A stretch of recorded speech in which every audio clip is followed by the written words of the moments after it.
C. So we got accuracy, implementation, and I put computational efficiency, but maybe what we should say is speed here instead.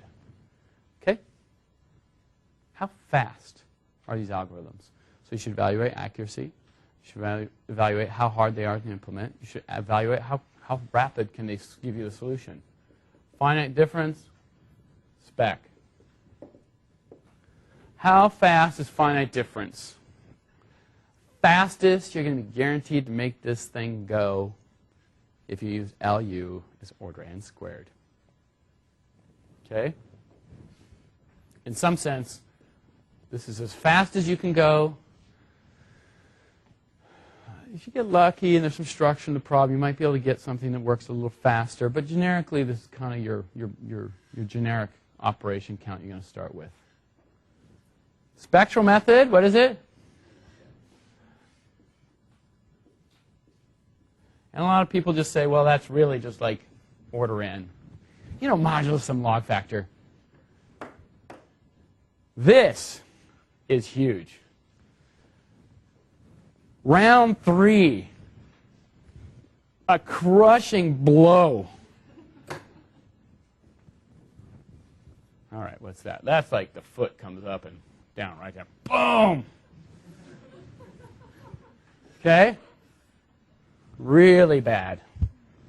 PX. Boom! Now, at this point, you're going like, wow, this guy's getting toasted. Like, 2 major themes here, accuracy and speed. This guy takes a hit. Major hit. These are significant. If you can go to beyond all orders of accuracy, and you could do it in n log n, and the other guy's going, well, I'll give you algebraic at order n squared. Not quite dead. Let's check the pulse. Close. So close. So close. Poor man. Let's go to our last criteria. This is how we end the fight. It's a rocky moment.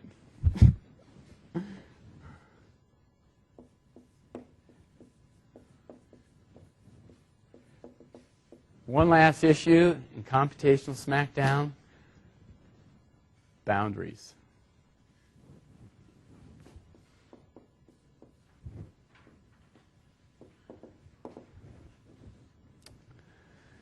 Finite difference can not only handle any generic form of boundary conditions, right? So you can give it some kind of boundary condition like this.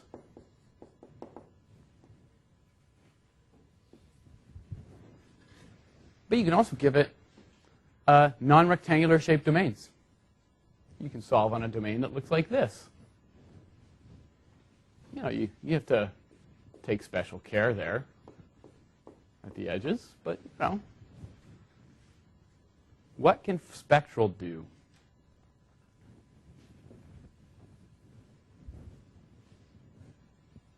Rectangles. What kind of boundaries?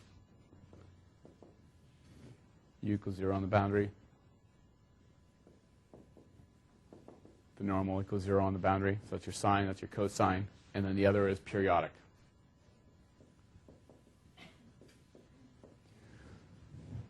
This is the Achilles heel. If your boundaries, okay, we're gonna play out 2 fight scenarios here. Ready? I have a problem. It's on a rectangle. It's got one of these boundaries. And then we come back over here to smackdown. And we go, ooh, he did die. But if you have a boundary condition that's a little bit more generic or more general than those, and you have a boundary that's a little shaped differently, here's your rocky moment. He yaks, and this guy's celebrating, and this guy pulls out a chair. This is how you do it in big-time wrestling. He's there, and this guy thinks he's dead, but from behind, he gets the steel chair.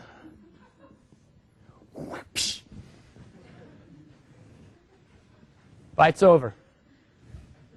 Remember, you gotta have, and it's good drama, right? It's like he's getting beat up, and he thinks he's just on the mat, and he's going around like this, back turned, and this is how he comes up from behind the chair, psh, smacks it over him, and then this guy falls like a ton of bricks, and he's like, oh, okay, and he'll yak too, okay. That is computational smackdown, and these are the criteria under which you judge your scheme, okay? So remember, part of what this is about. Now, what we've done is we've done spectral, we've done finite difference. Those are two of the major techniques out there. And these two are easy for you to just implement straight up. The last leg of this is finite element. And what we're going to do is we're going to talk about finite element schemes. But most finite element schemes, oftentimes you might use a commercial package. Someone who's written a grid discretization. It's actually a whole different level of, it's not like you can just say, oh, look at this, I can just make this matrix, I can have, with 20 lines of code, I can solve a PDE. This is now a level like, oh, I'm going to have to do a very sophisticated discretization of my domain. Finite element, however, can handle any arbitrary boundaries, essentially, any boundary conditions, okay? To make a little bit more, to get away from the smackdown analogy, and to when we start thinking about these three techniques, here's another way to think about it. Lamborghini. Super fast, super sweet. About 3 feet off the ground. My daughter was so proud.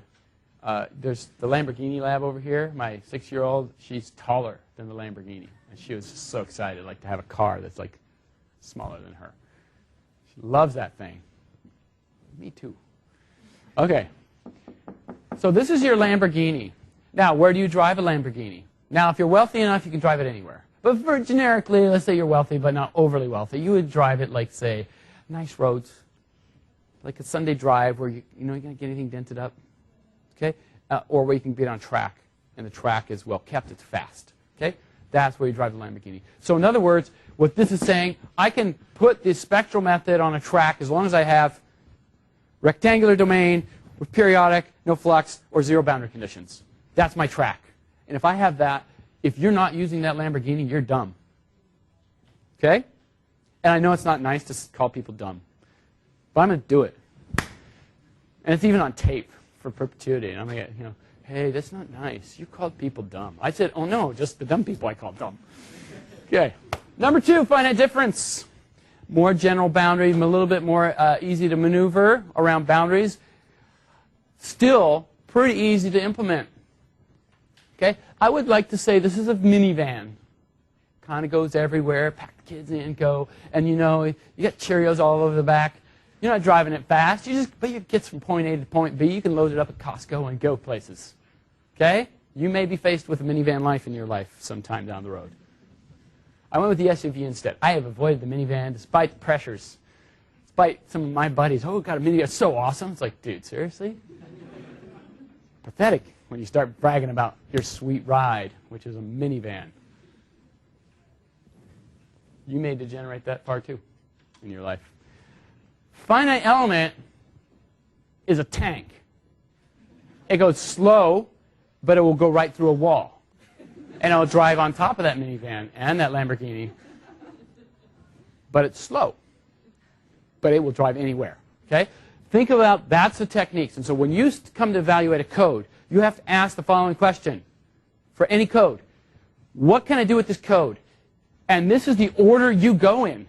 You start here. Can I do this? If not, can I do this? If not, I will settle with this because this thing will just drive through anything. But by the way, as we'll see when we start doing finite element, the level of difficulty here ramps up. It's not just simply cron this, boom, boom, boom, I got 20 lines of code solved. It's not so easy. Okay, there you go. That's enough for computational smackdown.